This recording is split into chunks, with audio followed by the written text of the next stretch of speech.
महाराष्ट्र कर्नाटक सीमावादाच्या मुद्द्यात केंद्र सरकारनं अखेर मध्यस्थी केली आहे। 4 नोव्हेंबरला पंतप्रधानांच्या उपस्थितीत बैठक झाली होती।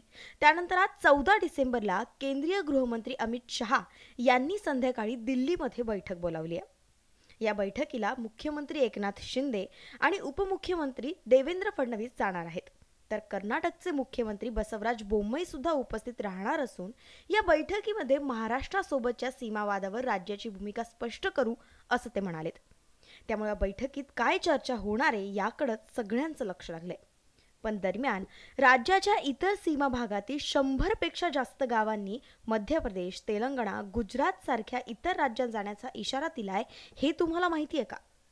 यावर आधी आम्ही एक व्हिडिओ केला होता, त्यातूनच सगळं समजून घेऊया। महाराष्ट्र कर्नाटक सीमावादाच्या मुद्द्यासोबत राज्यातल्या अनेक सीमांचा मुद्दा चर्चेत आलाय।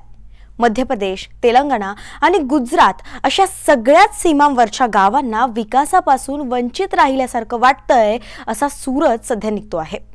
विकासाच्या स्वप्नासाठी दुसऱ्या राज्यात सामील व्हायचंय असं चित्र सध्या अनेक सीमा भागातून दिसून येत आहे। 100च्या जवळपास हा आकडा जातोय। हा वाद नेमका काय आहे? सीमा भागातील लोकांच्या मागण्या काय आहेत आणि कोणकोणत्या गावांचा याच्यामध्ये समावेश ना, हे सगळं सविस्तर बघूया। सगळ्यात पहिले सांगली जिल्ह्यातला जत तालुका। जत तालुक्याच्या 40 गावांना पाणी मिळत नसल्यानं आम्हाला कर्नाटकामध्ये घ्या अशी विनंती गावकऱ्यांनी केली आहे, असं वक्तव्य कर्नाटकचे मुख्यमंत्री बसवराज बोम्मई यांनी केलं होतं। यानंतर त्यांनी सोलापूर आणि अक्कलकोट मधल्या 12 गावांचा मुद्दा सुद्धा उपस्थित केला होता। यावर महाराष्ट्राचे मुख्यमंत्री एकनाथ शिंदे यांनी जत तालुक्याच्या 40 गावातल्या प्रमुखांशी बोलून पाणी प्रश्नासह इतर विषयांवर सुद्धा चर्चा करून 2000 कोटींचं टेंडर काढण्याचं आश्वासन दिलं। याने सांगलीतल्या गावांच्या जखमीवर मलमपट्टी तर झाली, पण अक्कलकोट, सोलापूर वासी बोम्मईंच्या हामध्ये हा का मिळवतायत असा प्रश्न उपस्थित झाला। जत मधल्या गावांनंतर सोलापुरातल्या 28 मराठी गावांनी कर्नाटकात जाण्याचा इशारा दिलाय। या लोकांच्या आरोपांची पाहणी केली तेव्हा खरोखरच या गावांमध्ये अजूनही एसटी पोहोचलीच नसल्याचं समोर आलं।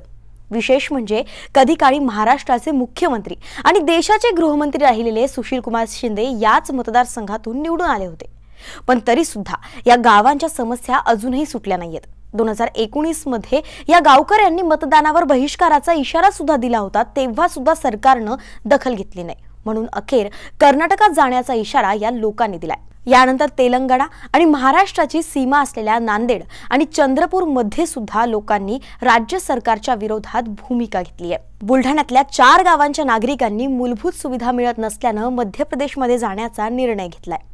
या संदर्भातलं निवेदन सुद्धा उपविभागीय अधिकाऱ्यांना त्यांनी दिल्याची माहिती मिळते।